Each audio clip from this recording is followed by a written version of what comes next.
Supreme court ने तमिलनाडु सरकार, उनके मंत्रियों, डीएमके के सांसदों और पुलिस को नोटिस देकर जवाब मांगा है, क्योंकि सुप्रीम कोर्ट में तमिलनाडु के मुख्यमंत्री के बेटे उदयनिधि के खिलाफ मुकदमा दर्ज करने की मांग की गई है। याचिकाकर्ता ने अदालत में शिकायत की है कि तमिलनाडु की सरकार के मंत्री और मुख्यमंत्री के बेटे उदयनिधि ने बाकायदा सनातन धर्म के निर्मूलन के नाम से नफरती कार्यक्रम का आयोजन कराया था। उस मंच पर गए और सनातन को कोरोना की तरह मिटा डालने की बात भी कही। इसके बाद तमिलनाडु के मंत्रियों ने भी धर्म विशेष के खिलाफ बयान देना शुरू कर दिया। यहां तक कि स्कूल कॉलेजों में सनातन धर्म के खिलाफ कार्यक्रमों का आयोजन किया जाने लगा। जिस देश में हेट स्पीच सड़क से संसद तक बड़ी समस्या बनकर उभरा है, जिस देश में बड़े बड़े सियासतदानों को अदालत ने नफरती बोल बोलने पर सजा तक सुना दी है, उसी देश में एक सरकार घोषणा करके सनातन धर्म को खत्म करने की बात करती है, वो भी सिर्फ वोट बैंक के लिए, लेकिन उस पर कोई संज्ञान नहीं लेता। ऐसे में सुप्रीम कोर्ट की ओर से तमिलनाडु सरकार को भेजे गए नोटिस से उम्मीद जगी है कि राजनीतिक फायदे के लिए सरकारी तौर पर दिए जाने वाले ऐसे नफरती बयानों पर लगाम लगेगी। लेकिन सवाल है कि क्या सनातन को मिटाने के लिए प्रण पर शुरू हुई सियासत अब थम पाएगी? क्या डीएमके सरकार और नेताओं के बयान का चुनावी नुकसान समूचे विपक्ष को उठाना पड़ सकता है?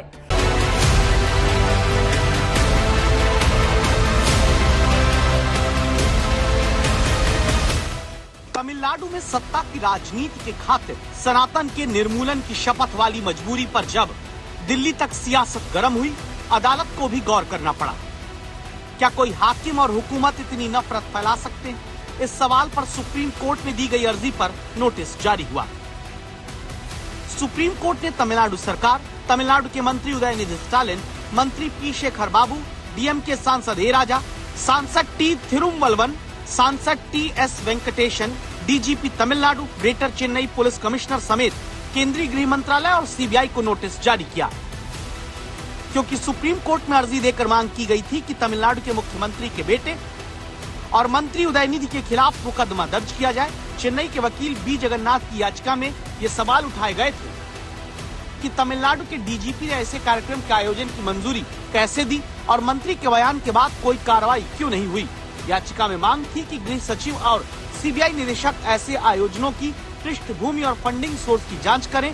तमिलनाडु का उच्च शिक्षा विभाग स्कूल कॉलेज में सनातन धर्म से जुड़े कार्यक्रम आयोजित न करे।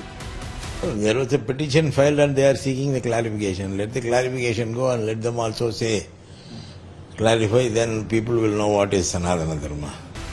सुप्रीम कोर्ट में दायर अर्जी में की गई मांगों के पीछे तमिलनाडु में 2 सितंबर के बाद हुई कुछ घटनाएं रहीं, जिसमें पहले तो सीएम स्टालिन के बेटे उदयनिधि तमिलनाडु के कथित प्रगतिशील लेखकों और कलाकारों के मंच पर पहुंचे तो सनातन को मिटा डालने का प्रण लिया।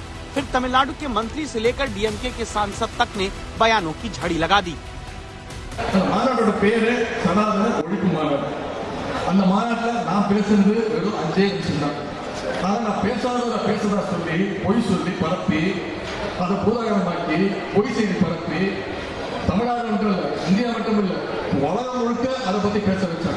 चर्चा इसलिए बन गई क्योंकि तमिलनाडु के मंत्री सांसद ही नहीं, स्कूलों तक में विद्यार्थियों को सनातन के खिलाफ चर्चा के लिए आयोजन किए जाने लगे।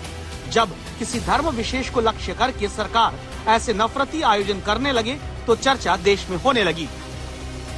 याचिकाकर्ता ने सुप्रीम कोर्ट में ऐसे सरकारी आयोजनों पर फौरन रोक लगाने की मांग की। तमिलनाडु से उठा सनातन के खिलाफ विवाद पूरे भारत में तब और जोर पकड़ चुका है जब प्रधानमंत्री नरेंद्र मोदी से लेकर गृह मंत्री अमित शाह तक ने इन बयानों पर विपक्षी गठबंधन का साझा एजेंडा करार दे दिया। हालांकि इंडिया गठबंधन वाले सभी दलों ने डीएमके के इस बयान की निंदा की और सीएम स्टालिन को सफाई तक देनी पड़ी, लेकिन अदालत तक पहुंच चुके इस विवाद में अब सियासत की आग फिर भड़कती दिखती है। दिल्ली से संजय शर्मा के साथ आज तक ब्यूरो।